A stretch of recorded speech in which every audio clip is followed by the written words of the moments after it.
তারা তাদের পতনের সব দিক সকল দুয়ারগুলো রুদ্ধ করে আত্মবিশ্বাসের সাথে তারা রাষ্ট্রীয় ক্ষমতার মসনদে জবরদখল করে বসেছিল। জালিম শাহীর ঘোষণা ছিল, এটা সকল মানুষের মুখে মুখে ছিল যে লক্ষ মানুষকেও যদি হত্যা করতে হয় এই লাখো মানুষের রক্ত এবং লাশের উপর দিয়ে শেখ হাসিনা ক্ষমতা চালায় যাবে।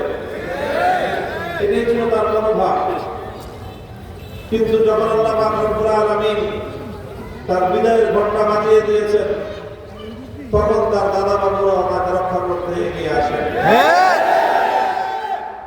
আমরা আগামী দিনের এই সকল জালিমের উত্তরাধিকারীদেরকে বলতে চাই, এই বাংলাদেশে বসবাস করতে হলে, এদেশের মানুষকে নিয়ে রাজনীতি করতে হলে, এদেশের মানুষের সঙ্গে কাজ করতে হলে এদেশের মানুষের হৃদয়ের আবেগকে বুঝতে হবে, মানুষের হৃদয়ের পালস বুঝতে হবে। ইসলামের বিরুদ্ধাচরণ করে জনগণের ভাগ্যকে নিয়ে ছিনিমিনি খেলে হয়তো দীর্ঘদিন ক্ষমতায় থাকতে পারবে, কিন্তু কোন ক্ষমতা চিরস্থায়ী হতে পারে না। কোন ক্ষমতা চিরস্থায়ী হতে পারে না। বাংলাদেশ 2024 সালের 5ই আগস্ট স্বাধীনতার নতুন ধাপে উন্নীত হয়েছে। এই স্বাধীনতা ফ্যাসিবাদের জুলুম থেকে স্বাধীনতা, এই স্বাধীনতা নব্য বাকশালীদের হাত থেকে স্বাধীনতা, এই স্বাধীনতা নতুন করে বাংলাদেশকে দিল্লির গোলামে পরিণত করার ষড়যন্ত্রের হাত থেকে স্বাধীনতা।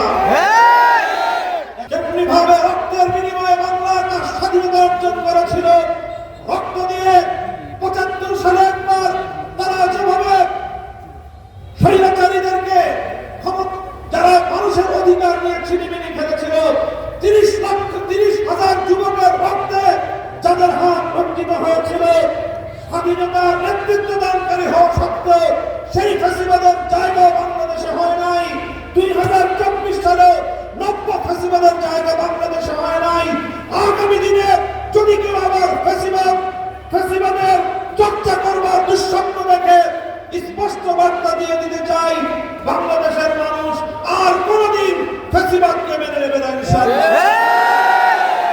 এই সংগ্রাম আমরা দেখেছি যে অল্প জুলাই মাসের শুরু থেকে শুরু হলো, আগস্টের 5 তারিখ এসে এই সংগ্রাম তার সফলতার মানে উন্নীত হলো। কিন্তু আসলে ব্যাপারটা শুধু এতটুকুই নয়। এই বৈষম্য বিরোধী সংগ্রামের বিজয়ের পিছনে রয়েছে অনেক দীর্ঘ ইতিহাস, রয়েছে অনেক মায়ের চোখের অশ্রু। এই সংগ্রামের সফলতার পিছনে রয়েছে অনেক বাবার ঘাম, এই সংগ্রামের পিছনে রয়েছে অনেক ভাইয়ের রক্ত। ঠিক এই সংগ্রামের সফলতার জন্য অবশ্যই সেই সকল শহীদদের প্রতি জাতিকে চিরদিন কৃতজ্ঞতা হিসেবে আবদ্ধ থাকতে হবে। 2009 সালের পিলখানার এই কথিত বিদ্রোহের মাধ্যমে প্রায় 57 জন দেশপ্রেমিক সেনা কর্মকর্তাকে হত্যা করে ষড়যন্ত্রের রাজনীতি শুরু হয়েছিল। 2013 সালে ছাত্রা চত্বরে রাতে অন্ধকারে নির্মমভাবে তাহাজ্জুদরত ঘুমন্ত আলেম ওলামা হেফাজতে ইসলামের নেতাকর্মীদেরকে নির্মমভাবে হত্যা করা হয়েছিল। 2014 সালে নির্বাচন পূর্ববর্তী সময়ে গোটা বাংলাদেশে বিরোধী দলগুলোর নেতা কর্মীদের উপর অকথ্য নির্যাতন পরিচালিত হয়েছিল।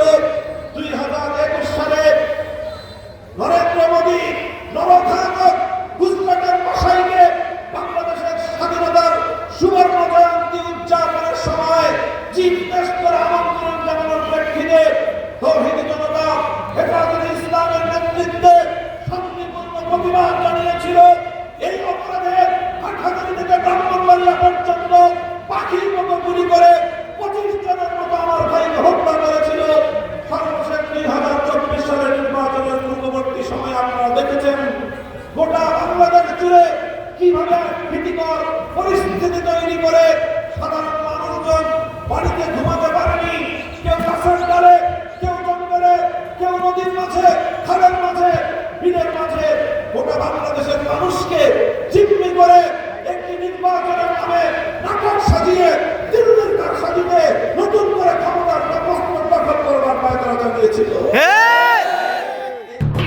এলো খবরের কাগজ, নিখাদ, নির্ভীক, নিরপেক্ষ।